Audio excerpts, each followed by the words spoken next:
The flight to New York was supposed to be routine for flight attendant Rachel. She greeted each passenger with a polite smile, all the while wearing a forced expression. Her co-workers often wondered why she seemed so distant, but they never suspected the storm brewing beneath. No one could have predicted what would unfold on this very journey. From the outside, the cabin looked normal.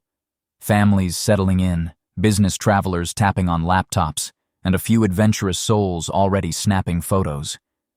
Yet, Rachel's heart pounded with an unease she couldn't shake. She glanced around, mentally sorting passengers. In her eyes, anyone with darker skin drew her scorn. She had no intention of treating them kindly. No exception here. An elderly black woman named Mrs. Johnson boarded last, assisted by a kind fellow passenger. Rachel noticed the slow steps, the warm smile, and immediately felt irritation surge within her.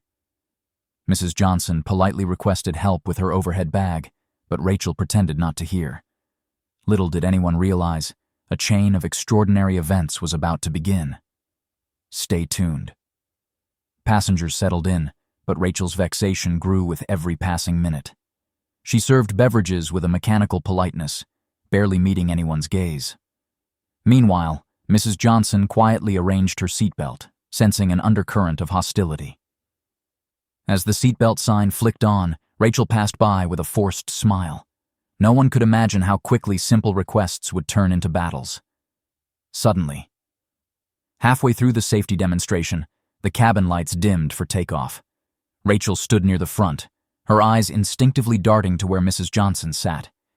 The elderly woman fidgeted with her seatbelt, struggling to secure it properly. She lifted her hand, trying to catch Rachel's attention. Instead, Rachel turned away, pretending to be engrossed in the demonstration. Tension began building. Behind Rachel, a few passengers exchanged worried glances. A nearby college student noticed Mrs. Johnson's hesitation and offered help. Rachel shot the student a disapproving look, but he continued assisting. Meanwhile, a mother with a restless toddler looked on, wondering why a simple seatbelt fix was becoming an ordeal. Soft murmurs spread as the aircraft prepared for its ascent upward. The plane soared into the sky, engines roaring. Rachel quickly busied herself distributing peanuts and drinks, trying to evade Mrs. Johnson's gentle gaze. Overhead, bins rattled slightly, and passengers shifted in their seats. Mrs. Johnson leaned forward, clasping her hands, waiting for a moment to request some water.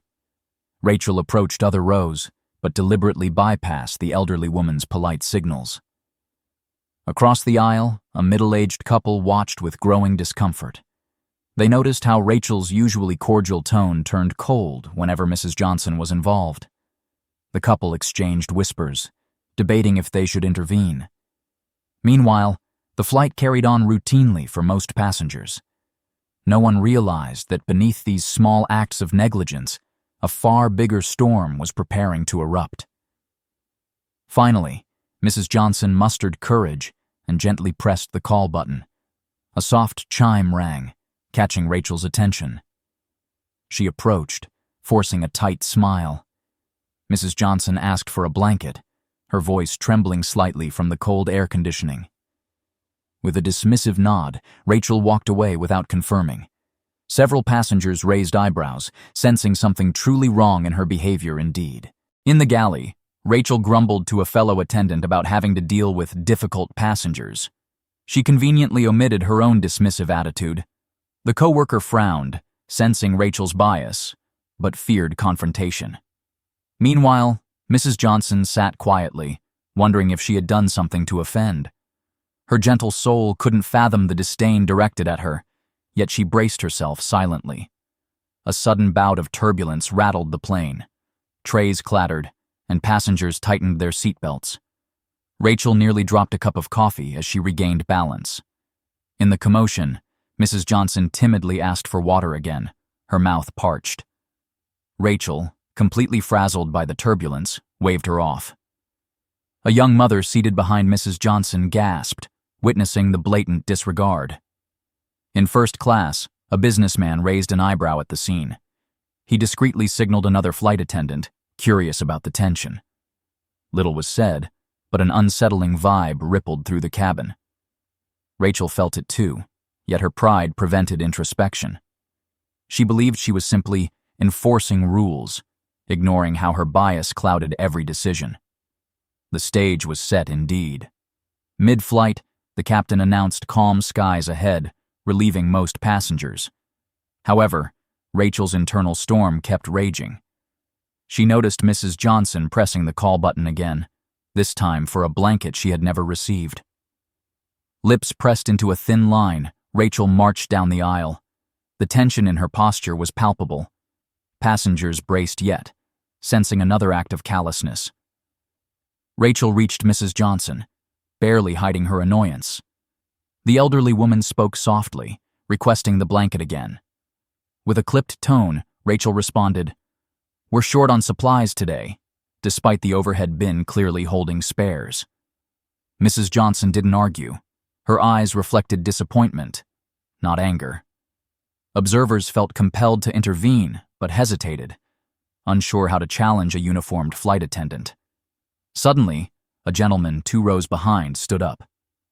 "Ma'am, I have an extra blanket," he offered kindly, passing it forward. Rachel shot him a glare that could freeze fire. Mrs. Johnson smiled gratefully, accepting the gesture. This small act of compassion caused ripples through the cabin. For a moment, Rachel felt cornered, yet she firmly held on to her misplaced indignation. As the flight continued, murmurs spread among passengers about Rachel's escalating hostility. A flight attendant from economy class, Carla, heard these whispers and decided to discreetly observe. She spotted Rachel ignoring Mrs. Johnson's repeated requests for water, even though other passengers were readily served. Carla felt very uneasy, uncertain whether to report Rachel's blatant behavior or handle it more tactfully. Meanwhile, Mrs. Johnson closed her eyes, praying silently for patience. Her seatmate tried to console her, offering half of his water. Soft gratitude lit her weary face. Not far away, a father traveling with his teenage son quietly filmed Rachel's interactions, sensing an unusual story unfolding. Tension thickened with each passing minute, like a slow-moving storm almost ready to erupt. Carla finally approached Rachel, suggesting they take a short break. Rachel refused, muttering about ungrateful passengers. Her frustration peaked when she spotted Mrs. Johnson standing in the aisle, stretching her legs. With barely restrained anger, Rachel marched over and harshly instructed her to sit. The cabin fell completely silent. Everyone watched, still wondering how much further Rachel's hostility would escalate. In an attempt to cool tempers, Carla offered to assist Mrs. Johnson. She guided her back to her seat and handed her a cup of water.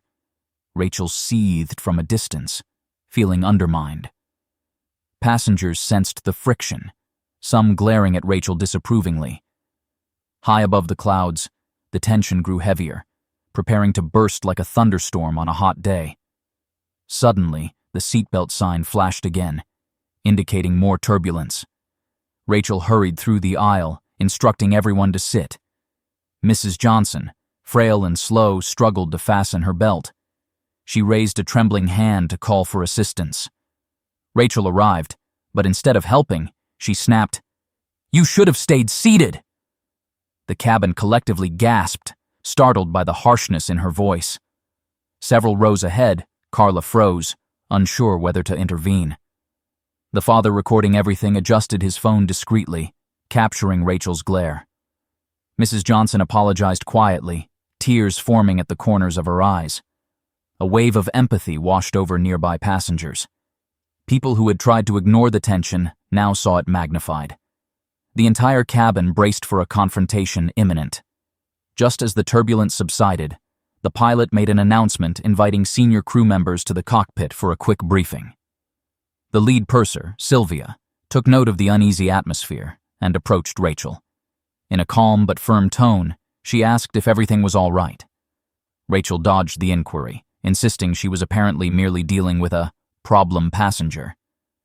Sylvia looked unconvinced, but decided not to push further, instructing Rachel to maintain professionalism. Meanwhile, Mrs. Johnson quietly flipped through a travel magazine, her mind still reeling from the hostility. Passengers near her exchanged empathetic smiles and nods. A quiet teen offered her headphones, hoping to lift her spirits. Still, an undercurrent of anxiety loomed, anticipating the next imminent confrontation.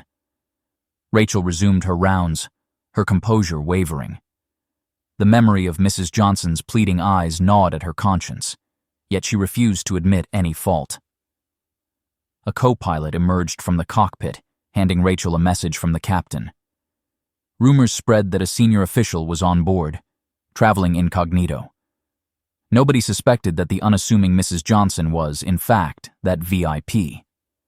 The aircraft began its descent, and the atmosphere crackled with anticipation. Rachel hurried through landing preparations, still ignoring the knot twisting in her stomach. She noticed Mrs. Johnson calmly fastening her seatbelt, once again aided by a kindly neighbor. A series of hushed conversations spread like wildfire as people guessed the identity of the mysterious passenger. Rachel's nerves frayed further. Upon touchdown, the seatbelt sign switched off. Everyone remained seated as the pilot announced a special guest would receive immediate priority exit. Puzzled faces turned toward the front, expecting a politician or celebrity. Slowly, Mrs. Johnson rose, with Carla by her side. Rachel froze, disbelief evident in her eyes. Whispers escalated into audible gasps. The elderly woman commanded unexpected respect. A senior airline representative stepped forward, greeting Mrs. Johnson with warmth. Apologies echoed as he explained her crucial role as co-founder and major shareholder.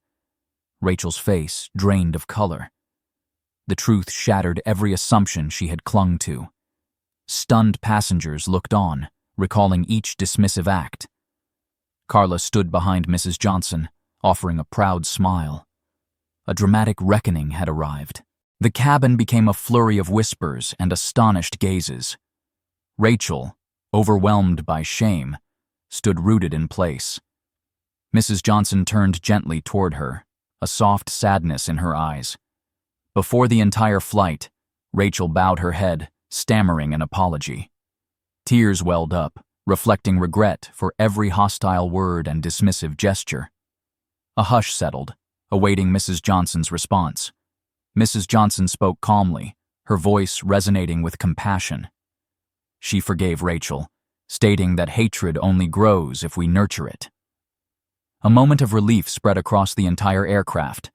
Passengers who had witnessed everything broke into gentle applause. Carla exhaled, grateful the confrontation ended peacefully.